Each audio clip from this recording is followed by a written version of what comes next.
Hello and welcome to the very first blog. আমি জামিউল, আর আজকে আমি যাচ্ছি সিকিমে। It is one of the most beautiful states in India. সিকিমে পৌঁছার পরদিন সকালটা শুরু করছি নামনাং ভিউ পয়েন্ট থেকে। সেখান থেকে যাব Gangtok ropeway, flower exhibition, Lasa falls, Banjhakri falls হয়ে এই ট্যুরটা শেষ করব সাঙ্গু লেক থেকে। So let's start here in Sikkim.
Tour শুরু হয় সন্ধ্যা 7:30টায় কল্যাণপুর থেকে। ভোরবেলায় ক্রস করছিলাম পাটগ্রামের ভেতর দিয়ে। একটির পর একটি লম্বা লম্বা ক্ষেতের মাঝখানে কয়েকটি করে বাড়ি, খুবই সুন্দর।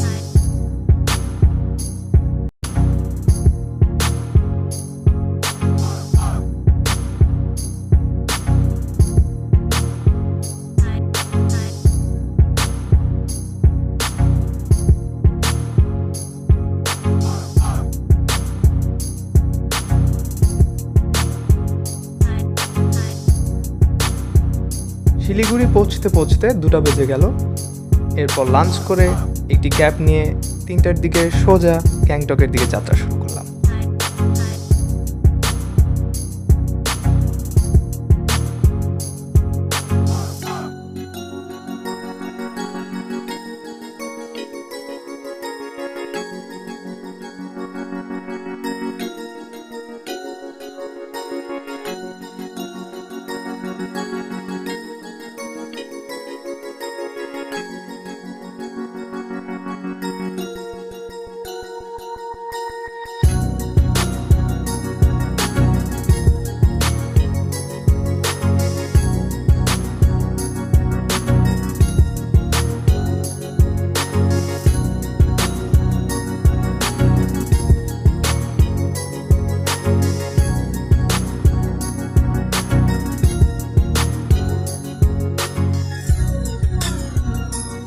সাড়ে চার ঘন্টার একটা লম্বা জার্নির পর আমরা পৌঁছে গেলাম গ্যাংটকে।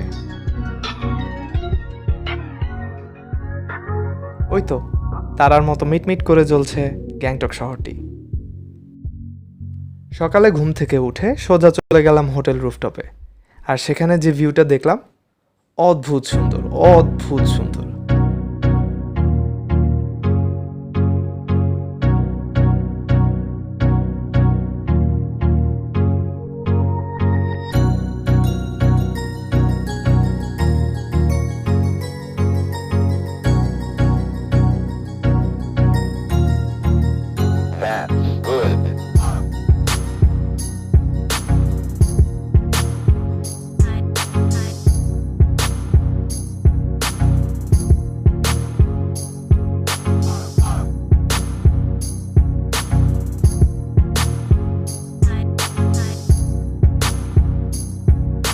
ব্রেকফাস্টের পর সকালে শুরু করলাম গ্যাংটক সাইট সিইং। স্টার্ট করলাম নামনাং ভিউ পয়েন্ট থেকে। 6000 ফিট অ্যালটিটিউডের এই প্লেসটি আপনাকে খুবই সুন্দর একটি ফিল এবং খুবই সুন্দর একটি ভিউ দেবে। ঠিক মাঝখানে আপনি দাঁড়িয়ে আছেন, আর চারপাশে সবুজ আর সবুজ পাহাড়, ঠিক একটা ছবির মতো।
এই জায়গাটায় দাঁড়িয়ে কি যেন একটা নেই মনে হচ্ছিল। দেন আই রিয়েলাইজড একটু মিউজিক হলে হয়তো ভালো হতো। And I was lucky enough, ফ্রিতে আমি গানও শুনে ফেললাম একজনের কাছ থেকে।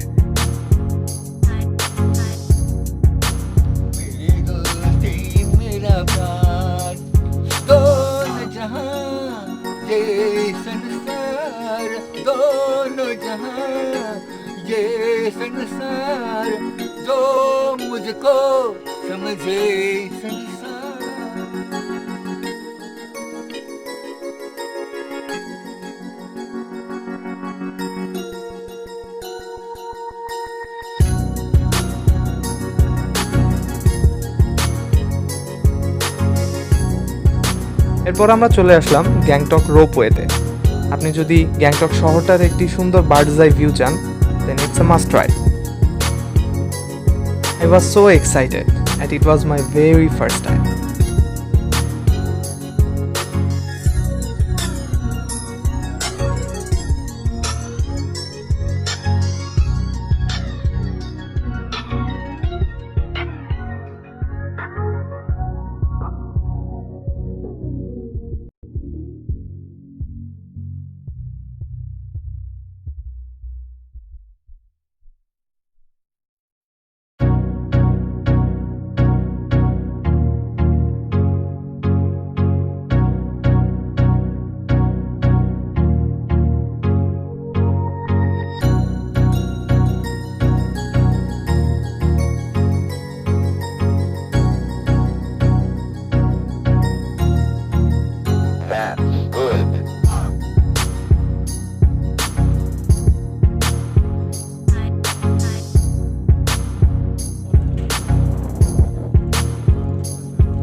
ফ্লাওয়ার এক্সিবিশনটা আগে থেকেই রেকমেন্ডেড ছিল ফ্রম আ ফ্রেন্ড, সো ওখানে চলে গেলাম।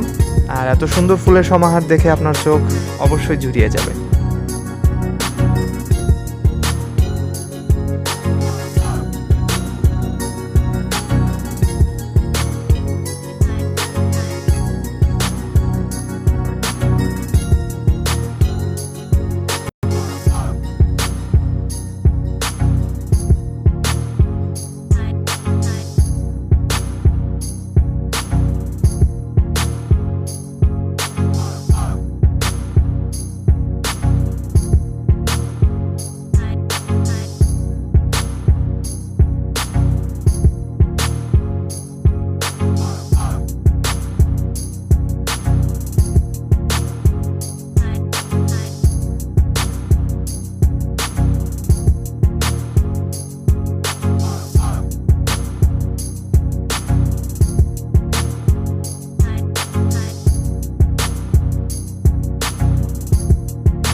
প্ল্যান্ট কনজারভেটরিতে ঢোকার সাথে সাথেই ঝুম বৃষ্টি, সো এটা আর দেখা হলো না।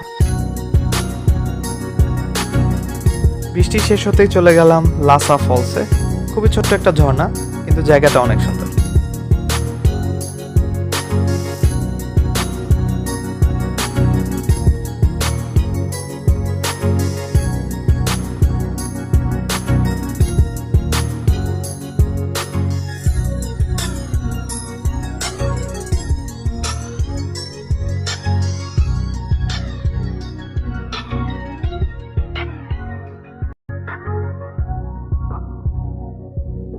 এরপর চলে গেলাম বানজাখরি ওয়াটারফলসে।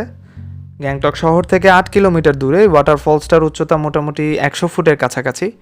বান শব্দটির অর্থ ফরেস্ট আর জাকরি শব্দটির অর্থ some sort of shamanic healer. Shamanism is basically a practice of spiritual world, আর shaman is a person who is regarded to have an influence and access to the spiritual world.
Banjhakri falls থেকে ফিরে সন্ধ্যার পর ঘুরতে গেলাম MG মার্গ রোডটায়। এই মল রোডটা গ্যাংটকের সবচেয়ে হ্যাপেনিং প্লেস, প্রচুর মানুষের ভিড় এখানে।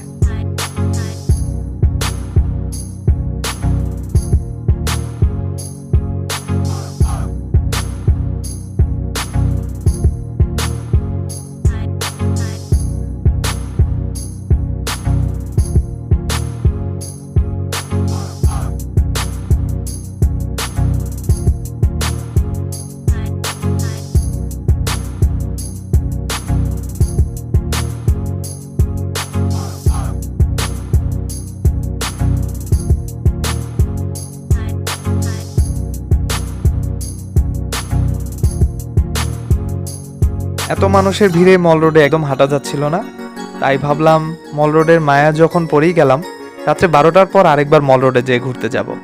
যেই ভাবা সেই কাজ, মল রোডে চলে আসলাম। অ্যান্ড আসার পর এই জায়গার নিস্তব্ধতা অদ্ভুত রকমের একটা ফিলিংস দিল।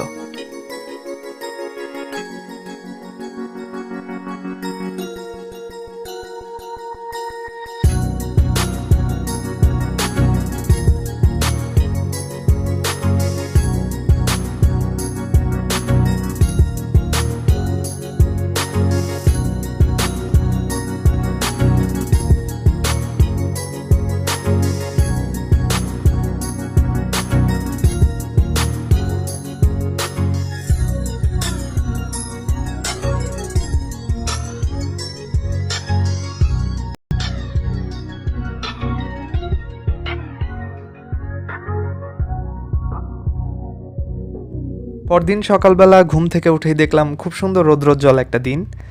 সো স্টার্ট করলাম সমগো লেক বা সাঙ্গু লেকে যাওয়ার উদ্দেশ্যে। রাস্তাটা সুন্দর, আঁকাবাঁকা পথ, চারদিক দিয়ে পাহাড়, এবং এই আঁকাবাঁকা পথ বেয়ে গাড়িটা উপরের দিকে উঠে যাচ্ছে, আর আমি শুধু হা করে তাকিয়ে তাকিয়ে দেখছিলাম। এত সুন্দর একটা জায়গা। গ্যাংটক শহর থেকে 40 কিলোমিটার দূরে এই সাঙ্গু লেকটির উচ্চতা প্রায় 12,500 থেকে 13,000 ফিট। আমরা যে হোটেলটায় ছিলাম সেই হোটেল ম্যানেজার বললেন হোটেলটা 5,000 ফিট উপরে। সো 5,000 ফিট থেকে 1.5 ঘন্টার রাস্তায় আমরা সোজা উঠে গেলাম 13,000 ফিট উপরে।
কিছুক্ষণ ড্রাইভের পর একটা দোকানের কাছে এসে একটু থামতেই হলো চিপস আর জুস কেনার জন্য।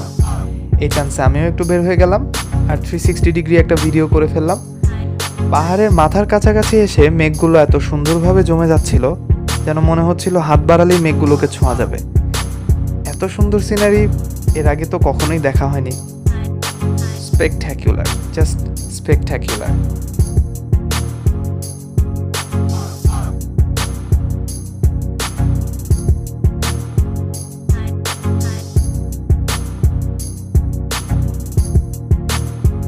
See, this place is actually breathtaking.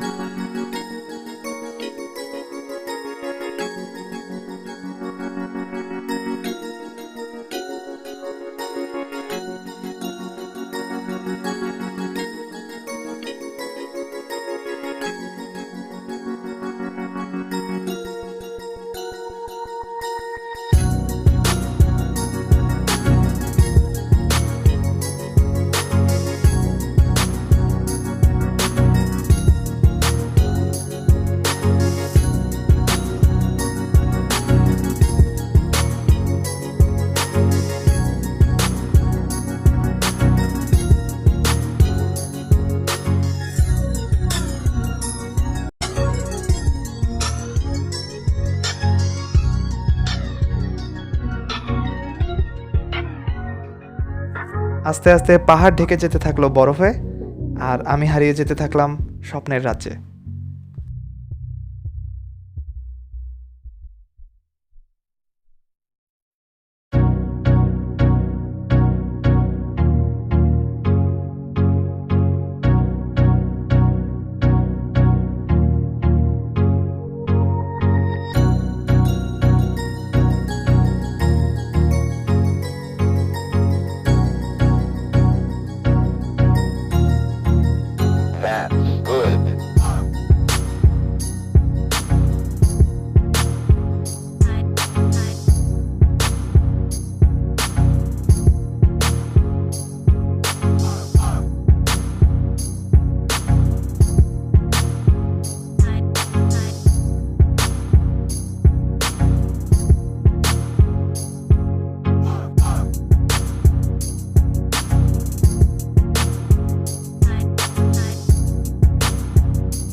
So I am here in Somgo Lake.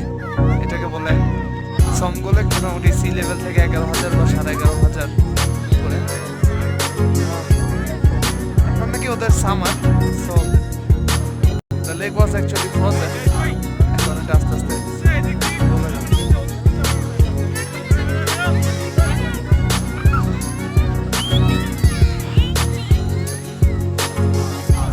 এখানে breathingটা is kind of tough. So let's go in front. এই জায়গাটায় এসে সবাই বরফের রাজ্যে হারিয়ে যায়। কেউ প্রথমবারের মতো বরফ দেখে প্রচণ্ড খুশি হচ্ছে, কেউ বরফ নিয়ে বল বানিয়ে খেলছে, কেউ আবার স্নোম্যান বানাচ্ছে, আবার আরেকদিকে বরফে কেউ স্লাইড খেলছে। These views are actually so beautiful, so beautiful.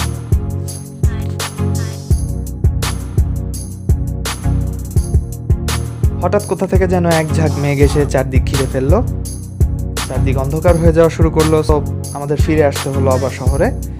এই তো ট্যুরের 3 দিন এখানেই কেটে গেল। ফিরতি পথে গাড়ির ঠিক পেছনের সিটটায় যেয়ে বসলাম আর ভিডিও করছিলাম, আর বারবার মনে হচ্ছিল এই জায়গাগুলোকে ছেড়ে কেন চলে যাচ্ছি, কেন এদেরকে ছেড়ে চলে যেতে হয়, কেন?